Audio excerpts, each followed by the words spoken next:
The opinions expressed in the following are solely those of the speaker and is not suitable for medical advice, diagnosis, or care.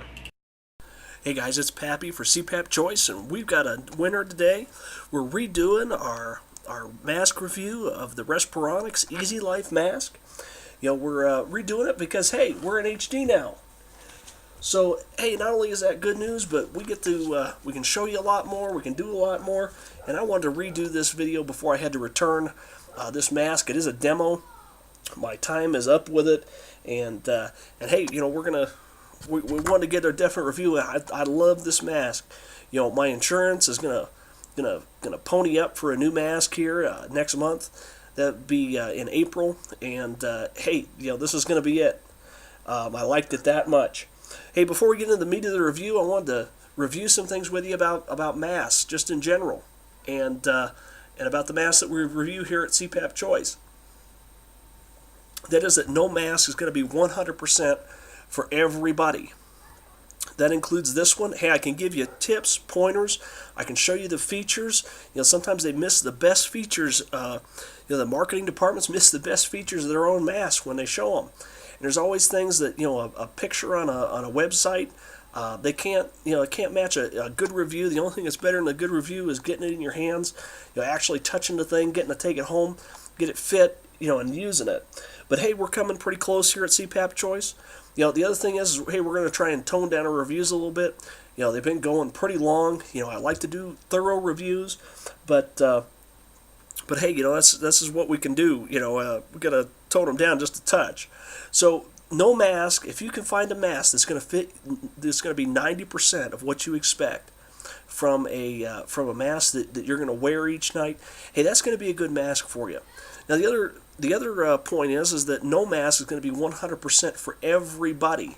As many faces, different faces there are, as many opinions there are about any given mask. So the only thing that I can do here is give you a review. Hey, just because I like this mask doesn't mean that that's going to fit you. Doesn't mean that you're going to like it. There's some features here. We'll get into the good and the bad of it.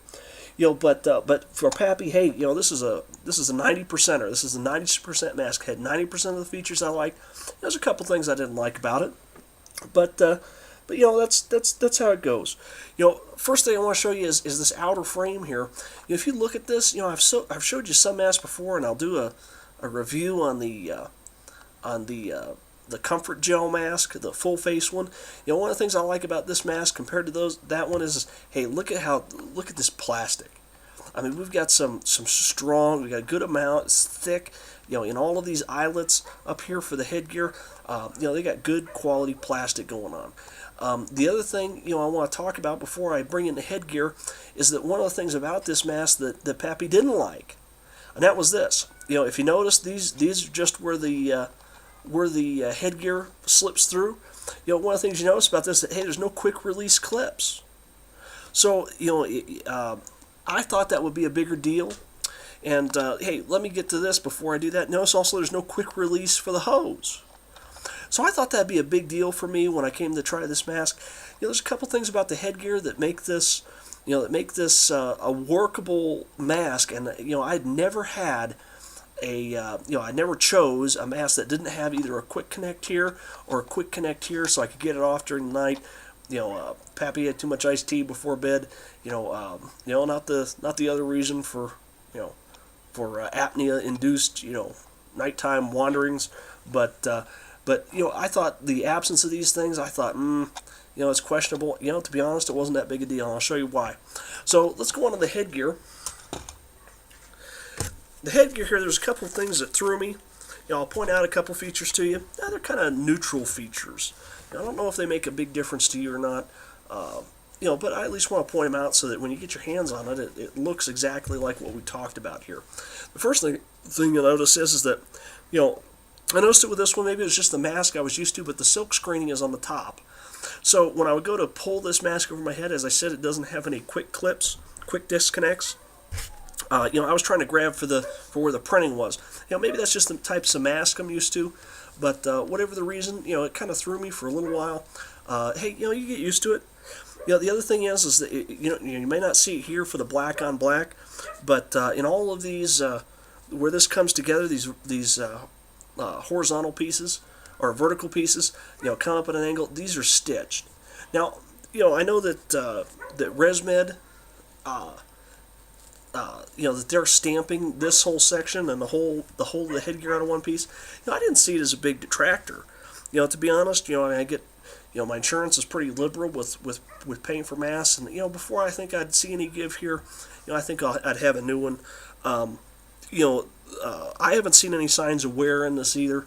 It's just something to point out. I don't think it's going to be that big of a deal for you. Now, this right here, I have seen this on another mask. I'm trying to remember where. But what this is this little flared piece here. When you put this through these eyelets, it's going to come in. My head is backwards again, I do. But give you a good idea. It's going to come in. It gives some. It makes it so you have to have a lot of force to get this out.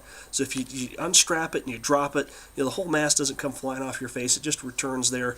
It takes a little bit of force to get it back through, but that's what that's for. It's just a feature to point out. The other features I like to point out is this. This is right here is the top piece of the headgear, and you notice it's flared. Well, this is a good idea, and what it does is instead of, this slimmer section here, this is what runs in the eyelets. So because it runs in the eyelets, it has to be a little bit narrower to fit through them. When it comes out here, they flare it out right away so that you don't have as, when you have a bigger piece like this, it spreads the force out over the area. Hey, it'll be a little easier in your head at night. On the bottom side, let me get this in here a little bit better. On the bottom side, you notice it's only flared on this bottom side. This is the bottom strap here. This is the top. On the top, it's flared on both. On the bottom, it's flared only on the bottom. That's because you're going to have your ear somewhere in here, and you won't be whacking your ear with it. So there's a little bit of forethought that went into this. Hey, it's a nice feature. It's at least worthy of pointing out. The other thing is as I talked about, the mask not having the quick disconnects either here on the elbow or here where the straps meet, either up top or on the bottom. Maybe it's just my impression of this, or maybe they're using another material because this is pretty stretchy. I mean, I'm just holding it like that. It seems a little stretchier than the other headgear.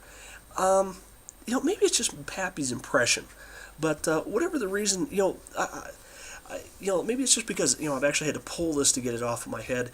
Like I said, grab it where the silk screen printing isn't, and it seemed to come off okay. I was surprised for a person who likes his quick disconnects and those features. I thought it would be a bigger detractor than it was, but like I said, it wasn't. So back to the elbow here. Hey, we do have a swivel on this end. Instead of a quick disconnect, that works good. When it goes up over your head, it'll allow your tubing to move there.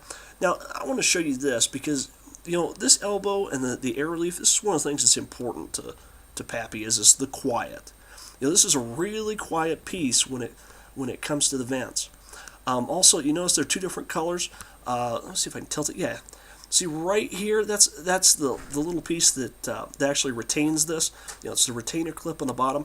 It's pretty good engineering here. We got a nice tight tolerance, no leaks around it. The other thing I want to point out is, the vents are pretty quiet. Now, I don't know what these nubbies are, whether it's just left over on the mold, or whether they do it to break up the surface so it's even quieter. Maybe they do it for a little bit of a spacer so you really can't easily, block these vents. Whatever the reason, this is a pretty quiet piece, and I think you're going to be pretty happy with it. Now, let our camera refocus. That's the only thing I don't like about the HD camera is it does take some time to get it refocused, and forever and a day. Come on. Here we go. All right, there we go. Okay, so now we're going to move into the real parts of this mask. And before we go to the back side and the business end, up here is the place where the headrest and the outer steel clips through. It just pushes through here. It's a little bit flared. This is just a little heavier piece of rubber there, and hey, it seems to work pretty good. On the back side and then the business end, you have the inner seal area. This right here is where you're going to receive your therapy through.